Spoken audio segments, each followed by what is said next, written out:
E aí, meus amores e minhas amoras, tudo bom com você que tá assistindo esse vídeo?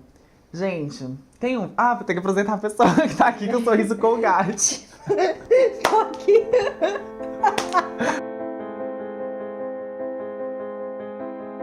Gente, pra quem não conhece, é porque eu não costumo falar muito assim de como a minha família é formada, mas essa pessoa aqui é minha irmã e ela é a mais velha.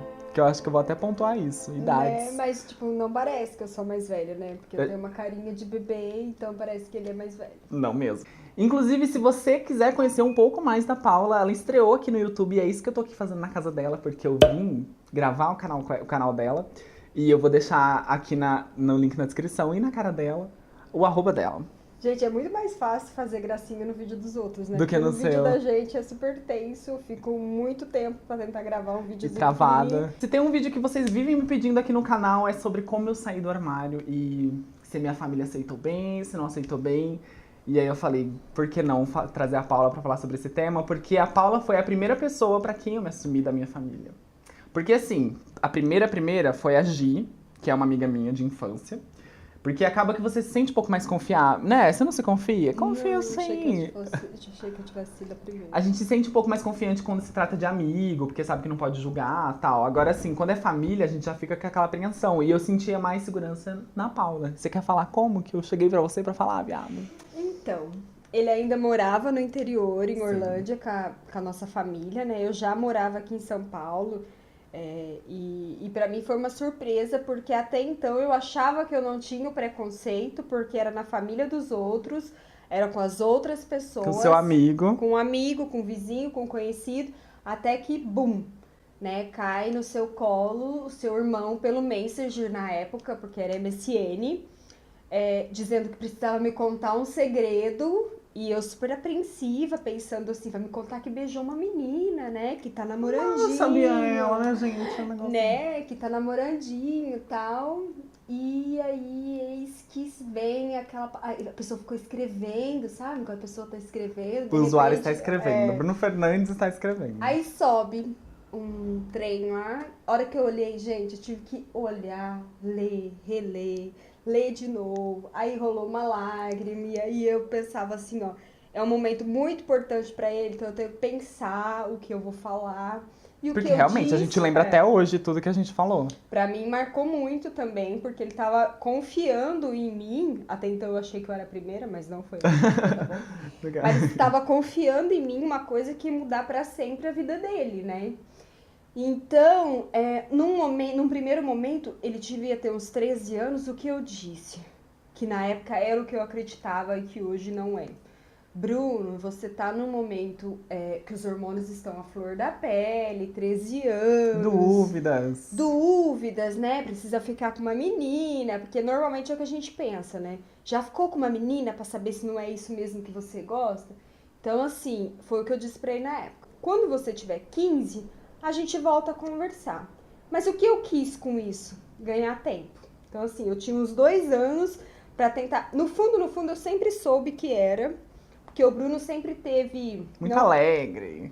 Não, nem isso, mas assim, o Bruno nunca gostou de jogar futebol, de soltar pipa. O estereótipo do menino, né? O que parece que é o normal, o convencional pro menino, pro masculino, o Bruno nunca gostou. Então ele sempre foi de ficar no computador, fazer os joguinhos dele. As melhores amigas eram meninas, muito mais sensível, mais delicado, entendeu? Então, no fundo, a gente sempre soube que tinha alguma coisa diferente. Mas com isso de pedir para ele voltar, a gente conversar depois de 2 anos, era justamente para eu ganhar tempo, administrar isso na minha cabeça e poder pensar de como que eu diria isso para minha mãe, né? Porque o meu intuito foi esse, né? Fazer a ponte. A parte mais difícil da família era minha mãe, né? Minha mãe e o meu pai, até então. E se passaram os 2 anos até que... No dia do meu aniversário, Paula, vamos conversar aqui uma coisinha no MSN, no Messenger, meu amorzinho. Então a gente teve... Eu não tinha mais como pedir 2 anos pra ele, porque já, né, gente, 15 anos, a pessoa já sabe o que é, já sabe o que quer pra vida. Então o que vinha na minha cabeça? Eu lembro muito de um episódio, logo que eu mudei pra São Paulo, de 2 gays que tomaram lampadadas na Paulista E assim, e de vários episódios de gays sofrendo preconceito aqui. Até no interior também, né, gente? Mas principalmente aqui, porque o intuito dele, como ele passava férias comigo desde os 8 anos já aqui em São Paulo, o intuito sempre foi vir morar em São Paulo. Eu sempre falei que eu ia vir morar em São Paulo. Até que ele veio, conseguiu, morou aqui comigo um tempo. Hoje, né, tem a casa dele. Vai ver tudo? Virei, meu amorzinho. Infelizmente. Eu não vou conseguir seguir. um vídeo. Será que ele vai apanhar na rua? O Bruno, ele tem essa aparência máscula dele, mas quando ele se solta também, né, tipo, né, dos trejeitos, tudo. Sim. Então, assim, por mais que ele não dizia o que eu acho que é uma besteira, hoje eu sou muito mais tranquila em relação a isso, afinal de contas já faz alguns tempo, anos que ele se, né, eu não acho que o termo se descobrir é o ideal. Assumiu, nada... Assumiu, saiu do armário, não. Até que ele decidiu nos contar... já faz algum tempo. Sabe os lugares que você tá, os bairros que são mais perigosos, assim. O quadro da Lampadada aconteceu na Avenida Paulista, que é um dos pontos mais LGBTs de São Paulo. É onde você trabalha. E é onde eu trabalho, é onde eu mais frequento os bares. E é um dos pontos mais LGBT de São Paulo. Então, tipo assim, mesmo lá, as pessoas não estão seguras, né? Porque lá, que tava no meio de um monte de pessoas, onde a maioria é gay, mesmo lá, eles sofreram agressão. Então, tipo, em São Paulo, saber onde você tá e que hora você tá é importante pra você dar uma segurada na franga ou realmente ser quem você é.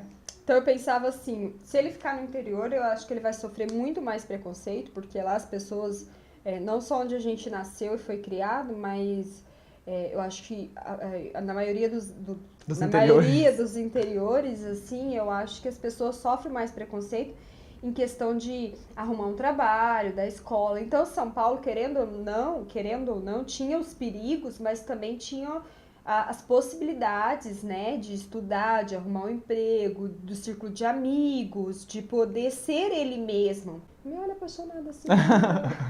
Coraçãozinho aqui no meio dos dois. Então, assim, hoje eu acho que eu cresci muito mais com isso tudo do que ele próprio, porque ele era uma situação, então ele tem que se aceitar. Pra mim assim. sempre foi o normal. O normal, comum. pra ele. Então ele se aceita assim, ele é assim, nada vai mudar, entendeu? O que ele precisa fazer é trabalhar com isso. Agora, pra mim, que mesmo já meio que esperando ouvir e ter que passar isso pra família, foi um boom e um choque muito grande. Às vezes até hoje, sim, às vezes eu tô no metrô, eu vejo 2 meninos se beijando, eu olho meio que querendo ter um preconceito, aí eu lembro... Meu, o que eu tô fazendo? Não, entendeu? Eu peguei um dia que a Paula tava indo de São Paulo pra Orlândia, e aí eu falei, eu vou marcar aqui uma reunião, um jantarzinho aqui, eu tenho que conversar com todo mundo de uma vez, porque senão eu nunca vou conseguir me assumir, porque eu vou ficar falando pra um em segredo, pra outro em segredo. E aí falei pra Paula, quando você vier nesse fim de semana, a gente vai conversar com a família, com a mãe, com todo mundo. Nós somos em 4 irmãos, né? Tipo, contando comigo, são 3 mulheres e eu. Então, eu chamei a minha outra irmã mais velha também, chamei a Paula, todo mundo ficou sentado na mesa, a minha mãe, a minha irmã caçula na época era uma criança, então, tipo, não deve ter muita memória disso.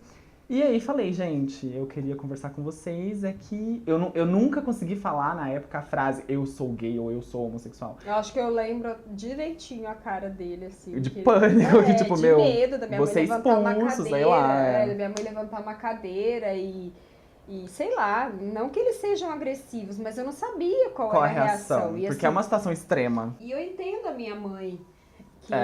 Hoje adulto eu também entendo. Porque assim, se fosse um filho meu, eu acho que não é nem o preconceito, era o medo. É a superproteção. O medo do preconceito que ele ia sofrer com a sociedade, né? Mas, graças a Deus, demorou um tempo, assim, pra aceitar, né? E hoje eles se dão super bem. Então, o que eu posso dizer, assim, que as pessoas não percam tempo com isso.